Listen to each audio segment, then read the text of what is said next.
Welcome to AEIOU, a podcast about Austria. I'm Andrew, your host.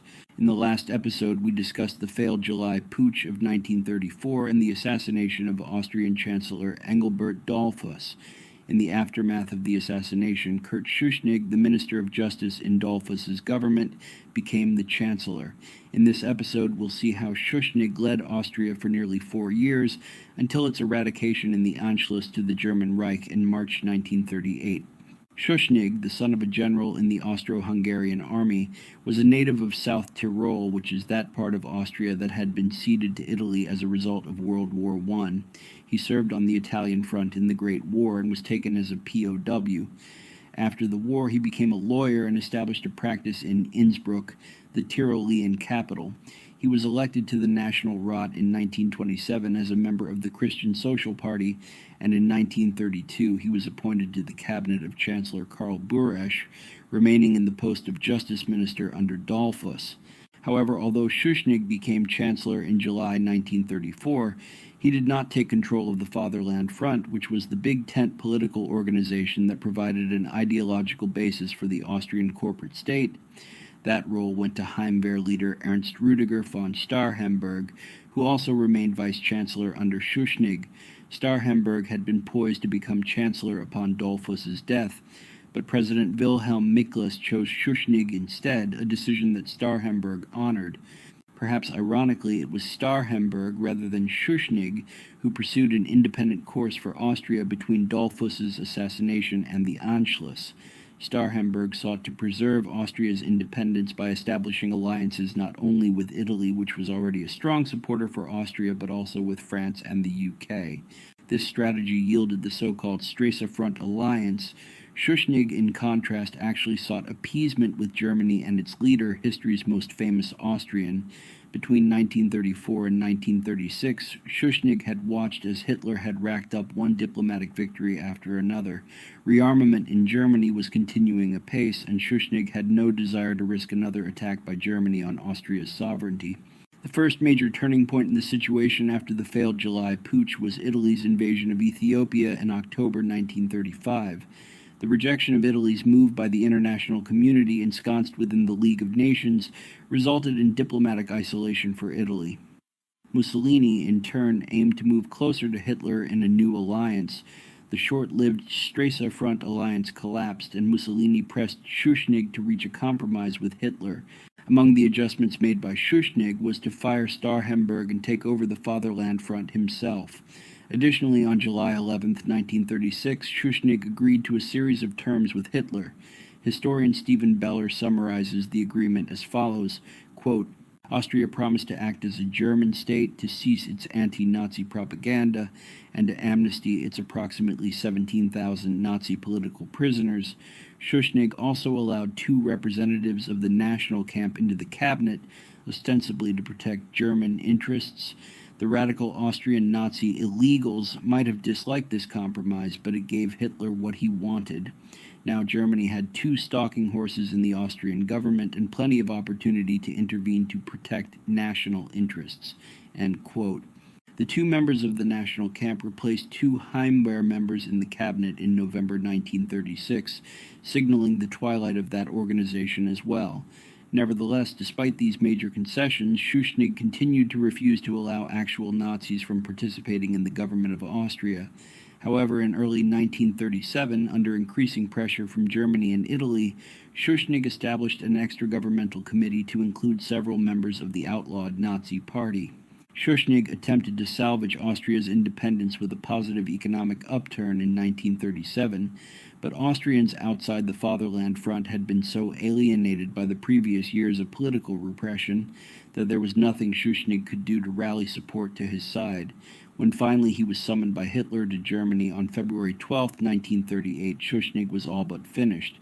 Stephen Beller summarizes Hitler's ultimatum to Schuschnigg as follows, quote, in a one-to-one conversation in the morning, Hitler terrorized Schuschnigg, and in a more public afternoon meeting presented a non-negotiable ultimatum, effectively making Austria a quasi-Nazi satellite of Germany. The Nazi Arthur Seyss-Inquart was to be interior minister. All imprisoned Austrian Nazis were to be released. National Socialism in Austria to be legalized and all Nazis to regain their state jobs. Hitler's one concession was to allow Schuschnigg 3 days' delay for the Austrian President Wilhelm Miklas to approve these changes, end quote. The final month of Austrian independence was tenuous. While Schuschnigg caved to most of Hitler's demands, he refused to concede to political union with Germany. Attempts to reach out to former enemies to establish some kind of unity failed. A planned referendum on national independence for Austria, scheduled for March 13th, never took place because German troops marched into Austria 2 days earlier.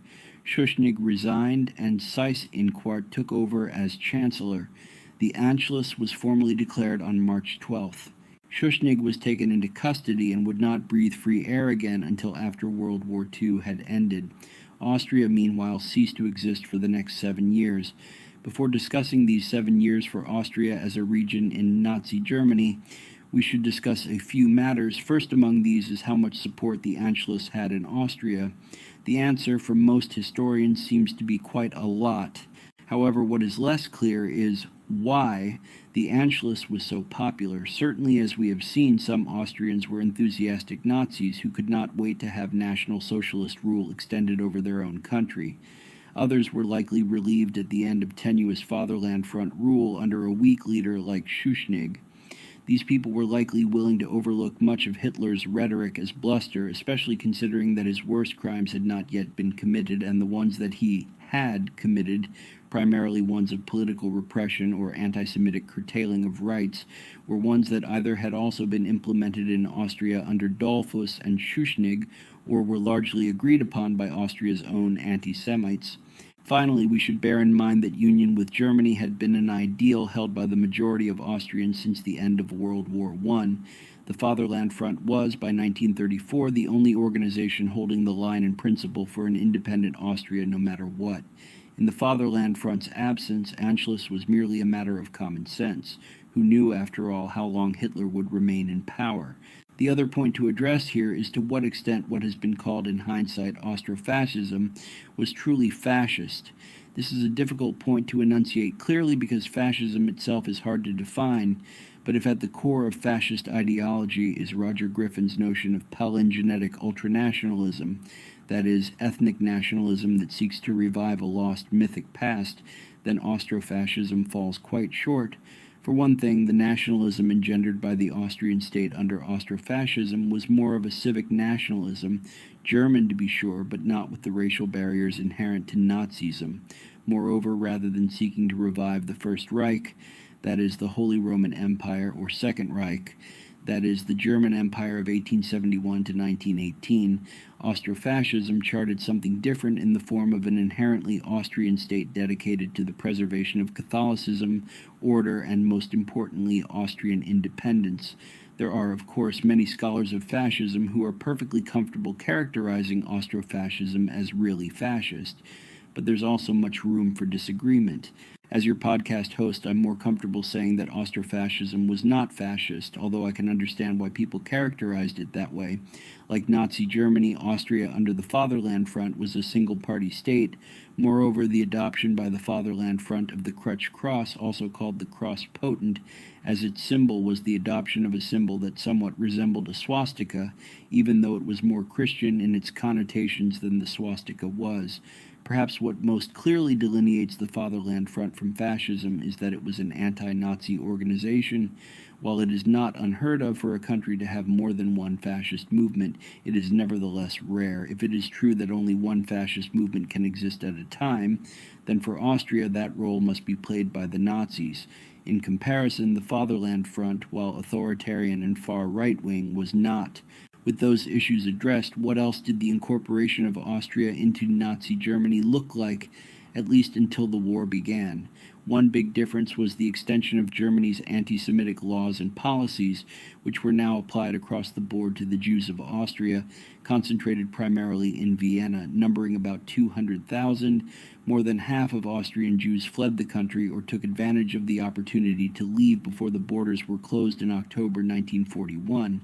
Kristallnacht, which occurred in November 1938, occurred in Austria's cities as well, with arguably more damage inflicted against Jewish property in Vienna than in other cities under Nazi control, with deportations of Reich Jews to concentration camps in the fall of 1941. Jews from Austria were included as well. Ultimately, roughly 70,000 Austrian Jews were murdered during World War II. This is almost certainly something that would not have happened in Austria had the Anschluss not occurred, even given Austria's fairly robust history of anti-Semitism. If Austria had been a satellite state of Germany, like many nations in Europe were, deportation of its Jewish population might have been resisted, as it was in some places. Had Austria remained truly neutral, like Switzerland or Sweden had, it might have saved its Jewish population entirely. These are counterfactual points, of course, and can't really be argued so much as pondered, but it is true that it took annexation to the German Reich for the process that culminated in the Holocaust to be applied to the Jews of Austria. Finally, once Austria was fully incorporated into Nazi Germany and ceased to exist, many, perhaps most Austrians acted as Germans. They served in the German military, joined Nazi organizations, and participated in persecution and war crimes. There was no shortage of Austrians in the Nazi ranks, including history's most famous Austrian himself. There was a small Austrian resistance, but it was outnumbered by Austrian Nazi Party members by perhaps 7-1, and was severely repressed under rule by Germany. I've said before that I don't want to belabor this podcast with details about Austria that are better covered in podcasts about Germany, and this guideline goes for World War II as well. It suffices to say that, unlike Germany, Austria was to some extent spared the extent of devastation due to mass bombing that Germany underwent. The Soviet Red Army did not invade Austrian territory until March 1945, and within a month, Vienna was surrendered to the Allies. While the initial occupation was undertaken by the Soviet Union, Austria was ultimately partitioned into occupation zones like Germany was, although the longer-term plans for Austria would be quite different. We'll discuss those plans and how they were applied in the next episode. Thanks for listening.